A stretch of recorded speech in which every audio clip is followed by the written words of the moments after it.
एक बार माँ पार्वती और भगवान शंकर जी कैलाश पर बैठे हुए वार्तालाप कर रहे थे। तब माँ पार्वती जी ने भगवान शंकर जी से पूछा, प्रभु, आप तो अपने भक्तों की सभी मनोकामनाएं क्षण में पूरी कर देते हैं। इसलिए मेरी ये जानने की बहुत इच्छा है कि आपकी कृपा पाने के लिए कौन सा व्रत है जो श्रेष्ठ माना गया है, जिससे मनुष्य के जीवन के सभी कष्ट दूर हो जाते हैं और आपकी कृपा पाकर मनुष्य उच्च फल की प्राप्ति करता है।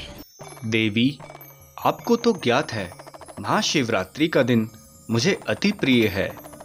इस दिन जो भी भक्त सच्चे हृदय से मेरी पूजा और अर्चना करता है, मैं उसके सारे मनोरथ पूर्ण करता हूँ।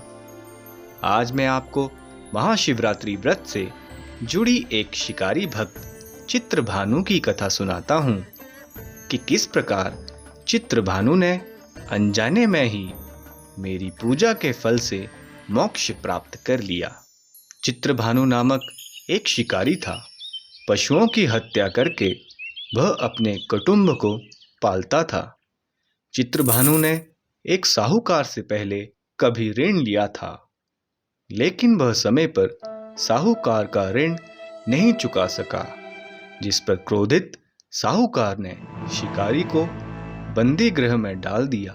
संयोग से उस दिन शिवरात्रि थी और बंदी गृह के पास से गुजर रहे भक्तों के मुख से शिकारी ध्यानमग्न होकर शिव संबंधी धार्मिक बातें सुनता रहा।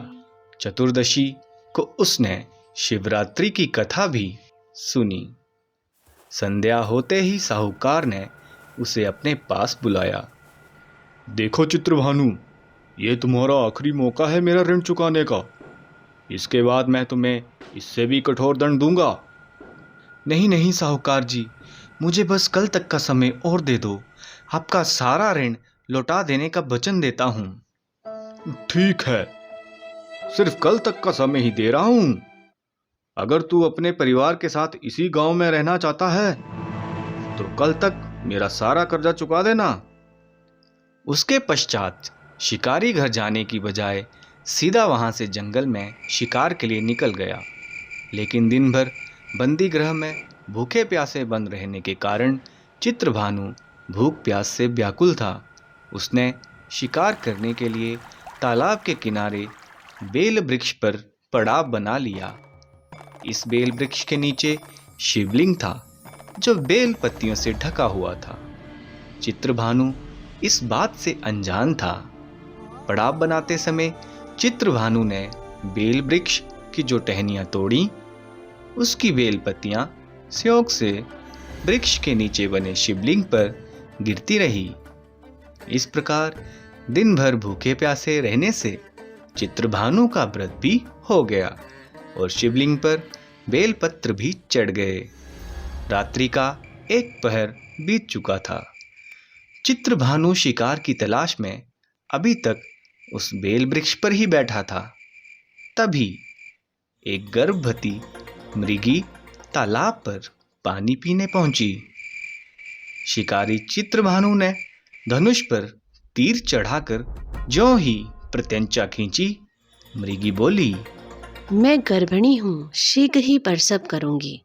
तुम एक साथ दो जीवों की हत्या करोगे जो ठीक नहीं है। मुझे कृपया करके अभी छोड़ दो। मैं अपने बच्चों को जन्म देकर शीघ्र ही तुम्हारे समक्ष आ जाऊंगी, तब तुम मुझे मार देना। इसकी बात पर विश्वास करके अभी इसे जाने देता हूँ। कोई और शिकार आ जाएगा तो उसे मार दूंगा। उसने मृगी को जाने दिया और मृगी झाड़ियों में लुप्त हो गई। कुछ ही देर बाद एक और मृगी उधर से निकली। शिकारी की प्रसन्नता का ठिकाना ना रहा। मृगी के समीप आने पर उसने धनुष पर बाण चढ़ाया। तब उसे देख मृगी ने विनम्रतापूर्वक निवेदन किया, मैं अपने पति की खोज में बहुत देर से भटक रही हूँ। मैं उनसे मिलकर शीघ्र ही तुम्हारे समक्ष प्रस्तुत हो जाऊंगी, फिर तुम मुझे मार देना। शिकारी ने उसे भी जाने दिया। 2 बार शिकार को छोड़कर शिकारी का माथा खनका। रात्रि का आखिरी पहर बीत रहा था। तभी एक अन्य मृगी अपने बच्चों के साथ उधर से निकली। इस शिकार को मैं अपने हाथों से नहीं जाने दूंगा, यह मेरे लिए स्वर्णिम अवसर है। चित्रभानु ने धनुष पर तीर चढ़ाने में देर न लगाई। वह तीर छोड़ने ही वाला था कि मृगी बोली, हे पार्थी, मैं इन बच्चों को पिता के हवाले करके लौट आऊंगी, इस समय मुझे मत मार। शिकारी हंसा और बोला, सामने आए शिकार को छोड़ दूं? मैं ऐसा मूर्ख नहीं, इससे पहले मैं 2 बार अपना शिकार खो चुका हूं। उत्तर में मृगी ने फिर कहा, जैसे तुम्हें अपने बच्चों की ममता सता रही है, ठीक वैसे ही मुझे भी। इसलिए सिर्फ बच्चों के नाम पर मैं थोड़ी देर के लिए जीवन दान मांग रही हूँ। हे पारधी, मेरा विश्वास कर, मैं इन्हें इनके पिता के पास छोड़कर तुरंत लौटने की प्रतिज्ञा करती हूँ। मृगी का दीन स्वर सुनकर शिकारी को उस पर दया आ गई। उसने उस मृगी को भी जाने दिया। शिकार के अभाव में बेल वृक्ष पर बैठा शिकारी बेल पत्र तोड़ तोड़ कर नीचे फेंकता जा रहा था। कुछ समय पश्चात एक हष्ट पुष्ट मृग उसी रास्ते पर आया। चित्रभानु ने सोच लिया कि इसका शिकार वह अवश्य करेगा। उसने धनुष पर तीर चढ़ाने में देर न लगाई। शिकारी की तनी प्रत्यंचा देखकर मृग विनीत स्वर में बोला, हे पारदी, यदि तुमने मुझसे पूर्व आने वाली 3 मृगियों तथा छोटे छोटे बच्चों को मार डाला है, तो मुझे मारने में विलंब न करो, ताकि उनके वियोग में मुझे एक क्षण भी दुख न सहना पड़े। मैं उन मृगियों का पति हूँ। यदि तुमने उन्हें जीवन दान दिया है, तो मुझे भी कुछ क्षण जीवन दान देने की कृपा करो। मैं उनसे मिलकर तुम्हारे सामने उपस्थित हो जाऊंगा। मृग की बात सुनते ही चित्रभानु के सामने पूरी रात का घटना चक्र घूम गया। उसने सारी कथा मृग को सुना दी। हे पारदी, यदि तुमने मुझे मार दिया तो मेरी 3 पत्नियां जिस प्रकार वापस लौटकर आने के लिए प्रतिज्ञाबद्ध होकर गई हैं, वह मेरी मृत्यु से अपने धर्म का पालन नहीं कर पाएंगी।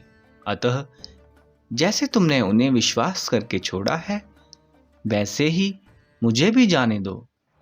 मैं उन सबके साथ तुम्हारे सामने शीघ्र ही उपस्थित होता हूँ। उपवास रात्रि, जागरण तथा शिवलिंग पर बेलपत्र चढ़ाने से शिकारी का हिंसक हृदय निर्मल हो गया।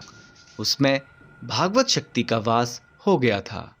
धनुष तथा बाण उसके हाथ से सहज ही छूट गए। भगवान शिव की अनुकंपा से उसका हिंसक हृदय कारुणिक भावों से भर गया। वह अपने अतीत के कर्मों को याद करके पश्चाताप की ज्वाला में जलने लगा।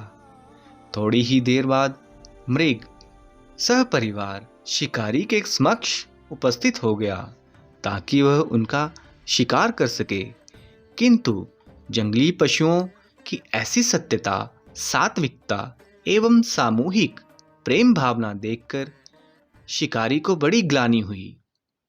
उसके नेत्रों से आंसुओं की झड़ी लग गई।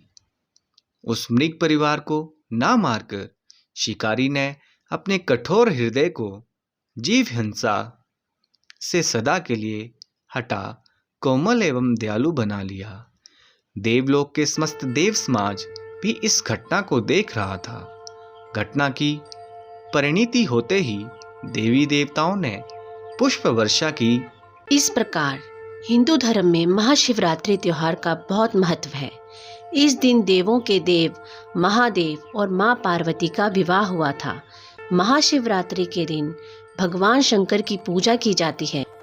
इस दिन सभी भक्त मंदिर जाकर भगवान शंकर के शिवलिंग पर दूध, दही, बेलपत्र आदि चढ़ाकर पूजा करते हैं।